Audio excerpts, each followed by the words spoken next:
तो ये सवाल, किसी चुनाव में 3 उम्मीदवार हैं, हारने वाले उम्मीदवार को 30% मत मिला, यानी कि हारने वाले उम्मीदवार को 30% वोट मिला, तो जीतने वाले को कम से कम कितने मतों से चुनाव जीता होगा, यानी कि जीतने वाला उम्मीदवार यानी कि जो फर्स्ट नंबर पर उम्मीदवार आया होगा उसको कम से कम सेकंड वाले उम्मीदवार से कम कितना वोट मिला होगा। यदि सभी को पूर्णांक प्रतिशत में वोट मिलता है, यानी कि सभी को, केवल देखिए दोस्तों, सभी को मिलेगा कैसे 30%, किसी को 30.5% नहीं मिल सकता है, किसी को 30.9% नहीं मिल सकता, किसी सभी को मिलेगा किसका, पूर्णांक में, यानी कि 30, 40, 50 ऐसे मिलेगा।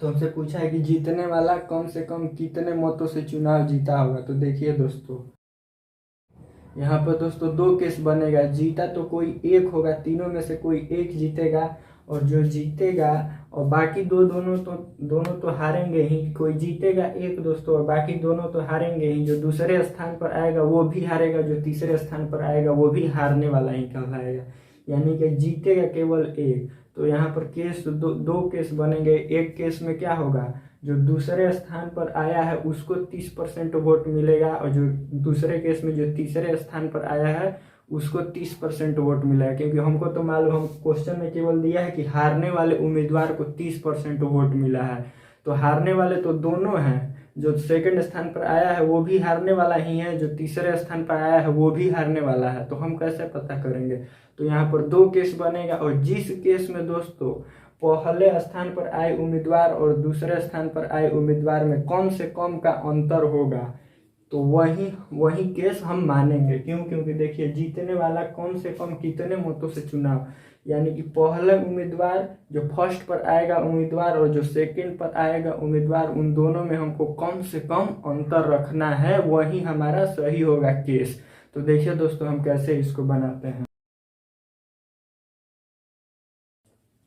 केस 1 देखिए दोस्तों, फर्स्ट उम्मीदवार, फर्स्ट, सेकंड और थर्ड। तो हम पहले केस में क्या मानते हैं कि जो सेकंड वाला उम्मीदवार है उसको 30% वोट मिला है, ठीक है दोस्तों।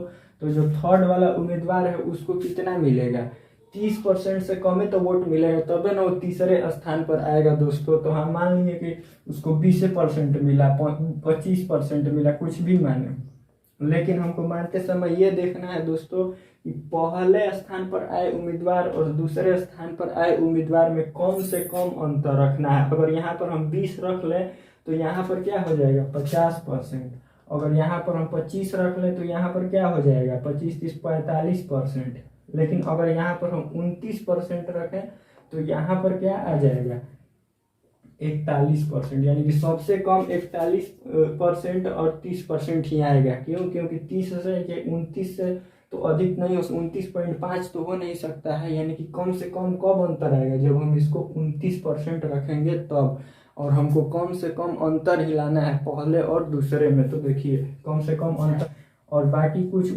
20 रखिएगा तो ज़्यादा से ज़्यादा अंतर आ जाएगा, कितने का अंतर 20 का अंतर आ जाएगा, 25 रखिएगा तो कितने का अंतर आ जाएगा 15 का अंतर आ जाएगा, ठीक है दोस्तों। तो अब देखिए केस 2,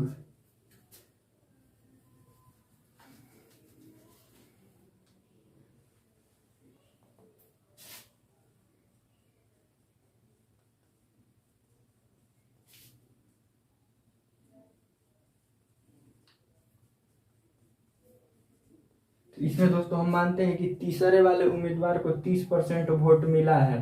तो देखिए फर्स्ट और सेकंड दोनों को मिलाकर अब कितना मिलेगा 70%, क्योंकि 70% प्लस 30% बराबर 100%। तो देखिए अब हम इसको कुछ भी 30 से ज़्यादा कुछ भी मान सकते हैं, मान लीजिए 31 माने, तो ये कितना हो जाएगा 30, 30, 60, 61, तो ये कितना हो जाएगा 39%, 39% हो गया दोस्तों। तो लेकिन देखिए हमको कम से कम अंतर रखना है। अगर हम इसको क्या ले लें, अगर हम इसको 34 ले लें, 34, तो ये कितना हो जाएगा 36। अब देखिए इससे कम से कम अंतर तो हम 34 से 35 कर नहीं सकते हैं।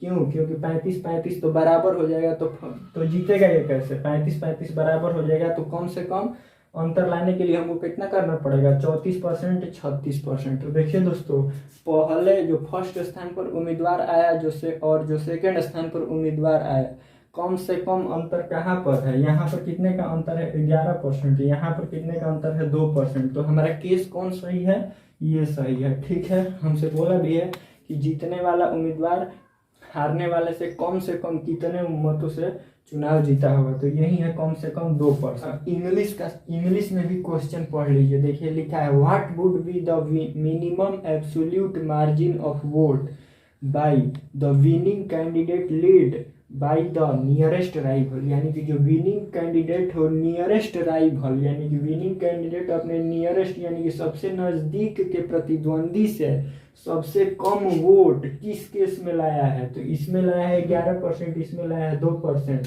तो हमारा कौन केस सही हो जाएगा दोस्तों, 2%। और हिंदी में थोड़ा लिखा है क्या कि जीतने वाला कम से कम कितने मतों से चुनाव जीता होगा, तो जीतने वाला तो इससे तो थर्ड वाले से तो कैसे ही जीत जाएगा, तो जीतेगा कैसे दूसरे वाले से, इसीलिए दूसरे वाले में ही हमको देखना है कम से कम अंतर किसमें है, इसमें 11 है इसमें 2 है, तो यही हम मानेंगे क्योंकि कम से कम हमको लेना है। तो दोस्तों आप इंग्लिश में भी देख लेंगे क्वेश्चन तो और क्लियर हो जाएगा। ठीक है दोस्तों, जो उम्मीदवार जीता होगा यानी कि जो पहले स्थान पर आया होगा उम्मीदवार, वो दूसरे स्थान पर आने वाले उम्मीदवार से कम 1 वोट तो अधिक लाया ही होगा। कोई भी चुनाव जीतता है तो कम से कम 1 वोट से तो चुनाव जीतता ही है, कम से कम 1 वोट से चुनाव जीतता ही है दोस्तों। यानी कि देखिए अगर टोटल वोटर x है, टोटल वोटर यानी कि टोटल वोट x पड़े तो x का 2% से चुनाव जीता है, तो x का 2% बराबर 1 तो होगा ही, क्योंकि 1 कम से कम वोट है।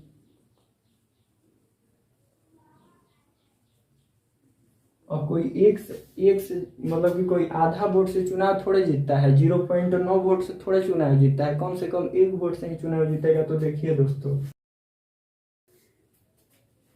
ये x गुणे 2/100 बराबर 1, तो x बराबर कितना हो गया 100/2 यानी कि 50, यानी कि कम से कम हमको वोटर कितने चाहिए, कम से कम हमको वोटर 50 चाहिए। यानी कि इस सवाल को तभी बनाया जा सकता है जब हम कम से कम 50 वोटर लें, और कम से कम कितने वोट से जीतने वाला विजेता चुनाव जीता होगा, कम से कम 1 वोट से, और जब कम से कम 50 वोटर होंगे तब। ठीक है दोस्तों, इस सवाल में आपको कुछ भी दिक्कत होगा कमेंट जरूर कीजिएगा दोस्तों। धन्यवाद।